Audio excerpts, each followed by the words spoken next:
My sister looked me dead in the eye at her engagement dinner, 43 people watching, and said into the microphone, "Thank God one of us has a future.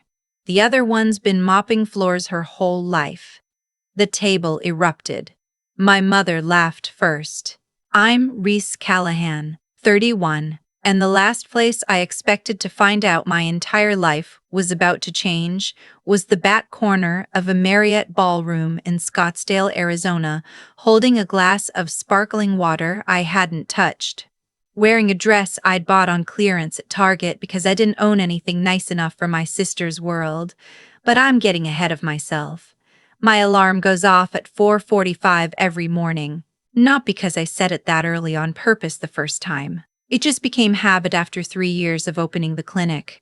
I pull on scrubs in the dark, skip breakfast because there's never time, and drive my 2017 Civic with the busted passenger side mirror 15 minutes down Route 9 to the Pima County Medical Examiner's office, where I work as a forensic autopsy technician. I make $52,000 a year. I eat lunch at my desk. I smell like disinfectant by noon. My sister Brooke is a corporate litigation attorney in Phoenix. She made partner last year at 34. She drives a white Range Rover, has a condo in Arcadia with quartz countertops and a wine fridge, and her name appears in the Arizona Business Journal roughly 3 times a year. My parents have a framed copy of one of those articles on the refrigerator, literally framed. Michel's Craft Store, thin gold frame, right there next to the calendar. My name hasn't been on anything in that kitchen since my high school graduation photo, which I think they keep up out of obligation. I don't go home much. Tucson to Mesa is 90 minutes on the 10, and the drive always feels longer on the way back. 18 months ago, on a Tuesday night in October, I was the last person still in the building when the call came in. Multi-vehicle accident on I-10, 4 fatalities incoming. Dr. Pelk. Rosenthal had already gone home. My supervisor, Len, had a sick kid.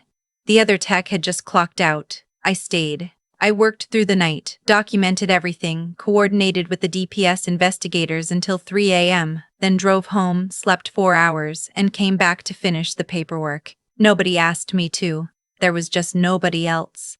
The families of 2 of those victims, a couple from Morena, 38 years old, 2 kids. They wrote letters. Long ones. One of the daughters, she was 12, she wrote me specifically. She said she didn't know how any of it worked, but that someone at the office told her I'd stayed all night, and she wanted me to know her parents deserved that. I kept it in the glove compartment of my car for 6 months.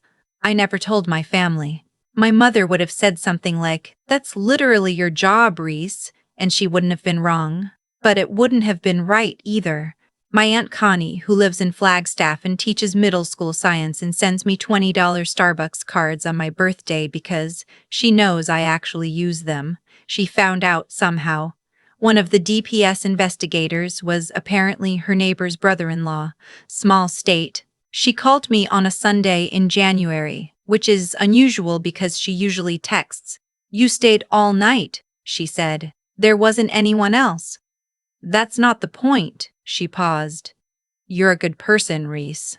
Don't let your family make you forget that." I didn't know what to say, so I said thank you and changed the subject to her classroom's science fair. But I thought about it for days after. Brooke got engaged in February. His name is Carter, and he works in commercial real estate, and he is exactly the kind of man you would expect someone named Carter in commercial real estate to be. He golfs. He wears Patagonia vests in settings where vests serve no practical purpose. He calls my father sir in a way that sounds practiced. I don't dislike him, I just don't have anything to say to him. The engagement party was my mother's production entirely. She booked the Marriott in Scottsdale, sent actual paper invitations with gold foil lettering, and put together a slideshow of Brooke and Carter's relationship that ran on a loop on a screen near the bar. 43 guests, open bar, past appetizers, the whole thing. I found out about it through a mass text to the family group chat that I am technically a member of but rarely read. Brooke texted me separately 3 days before. "You don't have to come. Honestly, it might be less awkward if you didn't. People are going to ask what you do, and you know how that goes. I read it twice, stared at the ceiling for a while. Told my Aunt Connie when she called that Sunday. Go, Connie said. She didn't say it gently. Go and hold your head up. I wore the Target dress and I drove to Scottsdale, and I sat at a table near the wall next to my aunt, who had driven down from Flagstaff in her 2014 Corolla and showed up looking completely unimpressed by the gold foil and the past appetizers, which I loved her for. Brooke took the microphone after the salad course. She thanked Carter's family, thanked her friends, thanked the partners at her firm. She talked about vision and drive and knowing what you wanted and going after it. Then she did that thing where she scanned the room slowly for effect, and her eyes landed on me. I used to worry, she said, smile still on, that I was the only one in our family with any real direction. I mean, one of us ended up doing something with her life. She laughed lightly. And one of us has been mopping floors her whole life, but hey, not everyone's cut out for more. The laughter that followed moved like a wave. My mother reached over and touched my father's arm, smiling. Carter raised his champagne glass. A woman at the next table leaned toward her husband and whispered something I couldn't hear, but could reconstruct from the look on her face. Connie's hand found my wrist under the table. Her grip was firm and warm, and she didn't say anything. My father stood up then. He clinked his glass and joined Brooke near the front. He talked about how proud he was, how Brooke had always been exceptional, how some people rise and some people just coast along. He didn't look at me when he said it. He didn't have to. My mother followed him up. She set a folder on the table near the microphone. Inside, I could see from where I was sitting, were documents. She opened it and talked about a gift they'd arranged, a trust account, $400,000, seeded with money from my grandparents' estate that they were transferring to Brooke now as a foundation for her future with Carter.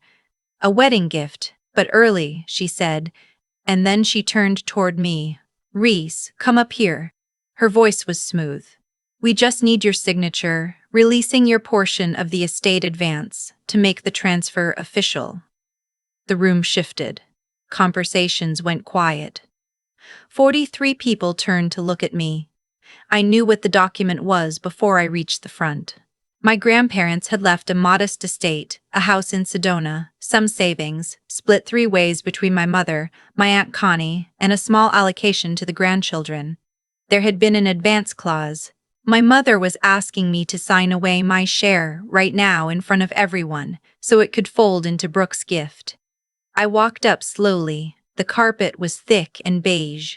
Someone near the front had their phone out. My father held the pen out to me. I took it.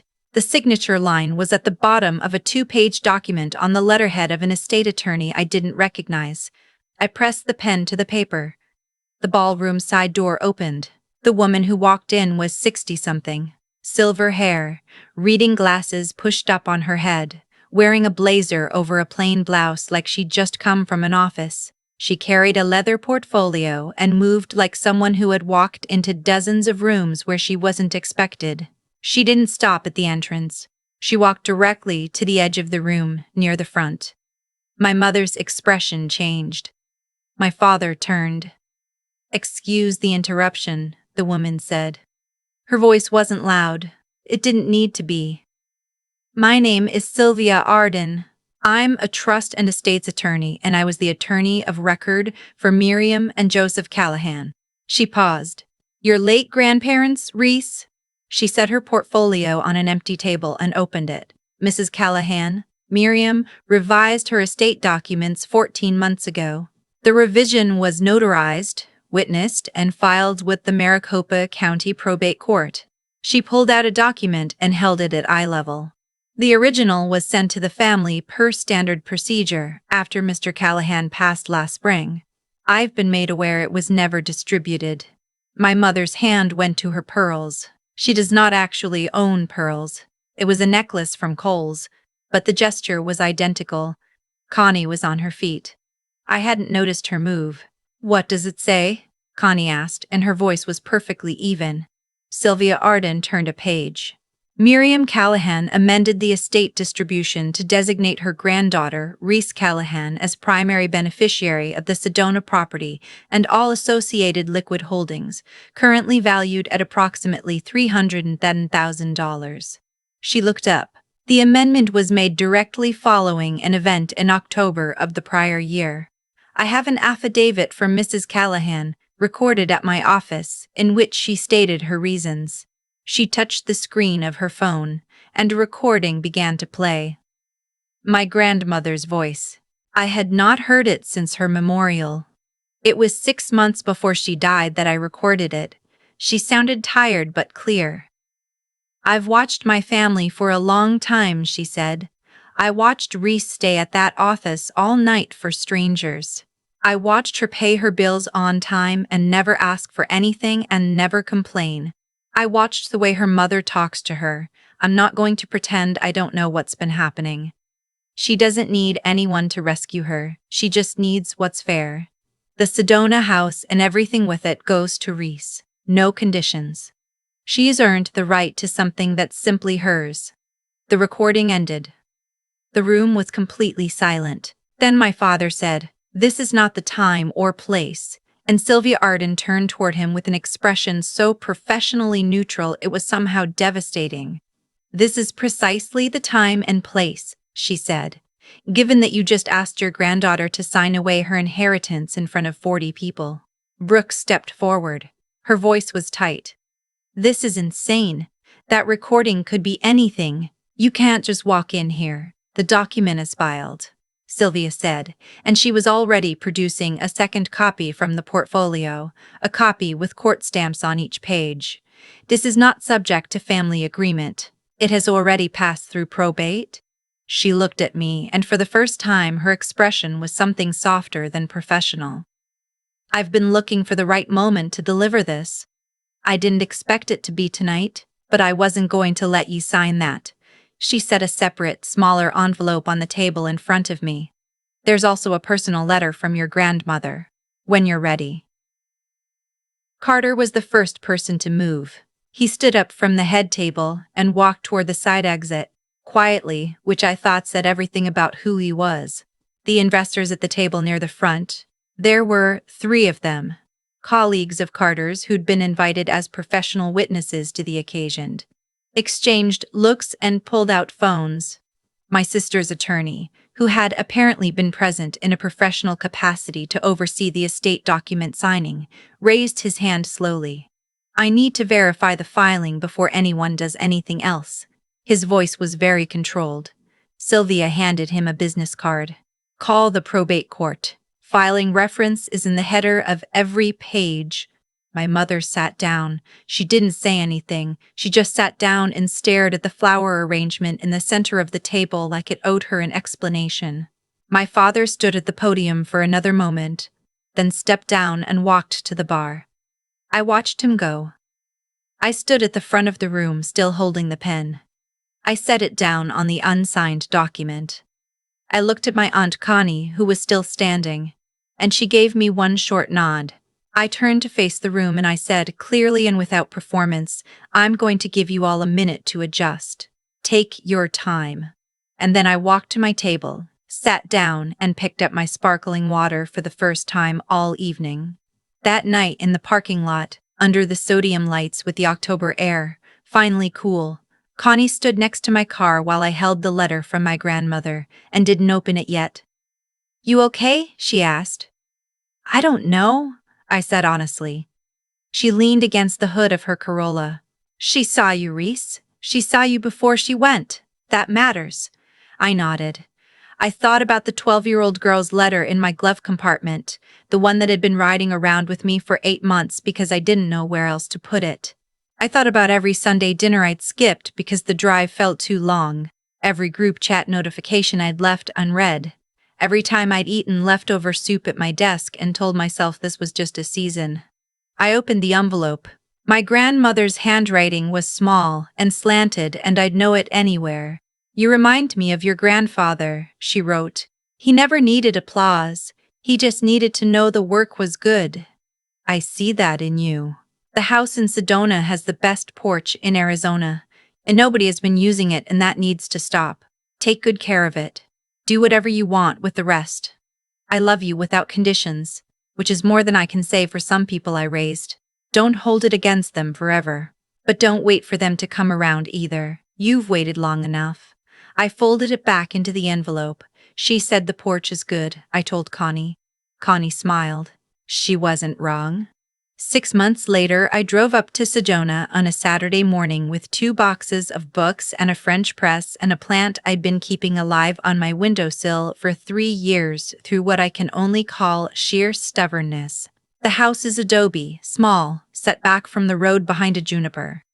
The porch faces east and catches the morning light for about 2 hours before the ridge interrupts it, and those 2 hours are unlike anything I've experienced in 31 years of living. I still work at the county office. The commute is longer now, an hour and 15 on a good day, but I don't mind it. I've started listening to audiobooks instead of news radio. I sleep better.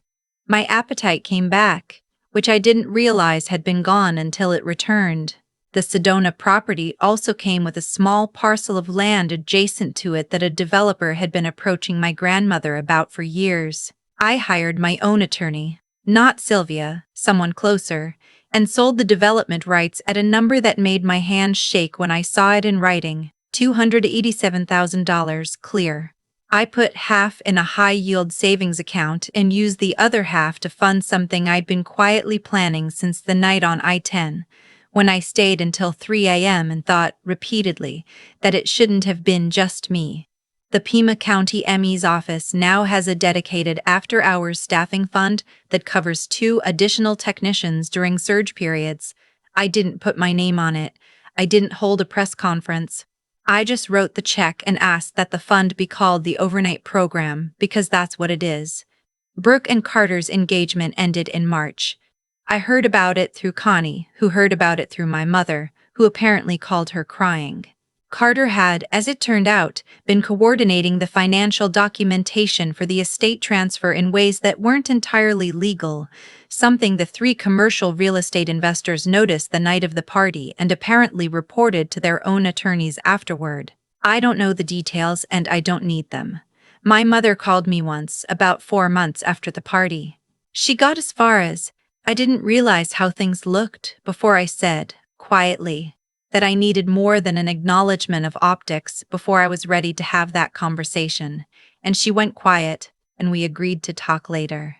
Later hasn't happened yet. I'm not holding my breath, but I'm not closing the door either. My grandmother said don't wait for them to come around. She also said don't hold it against them forever. I'm somewhere in the middle, which is probably where I'll stay for a while. Connie comes up to Sedona once a month now. We sit on the porch in the morning light and drink coffee and talk about her students and my cases, and occasionally the way the light hits the red rocks at a specific angle that makes everything feel, briefly, like it was all survivable. It was, I think, it turns out. I never needed anyone to rescue me. I just needed what was fair, and a porch that faces east.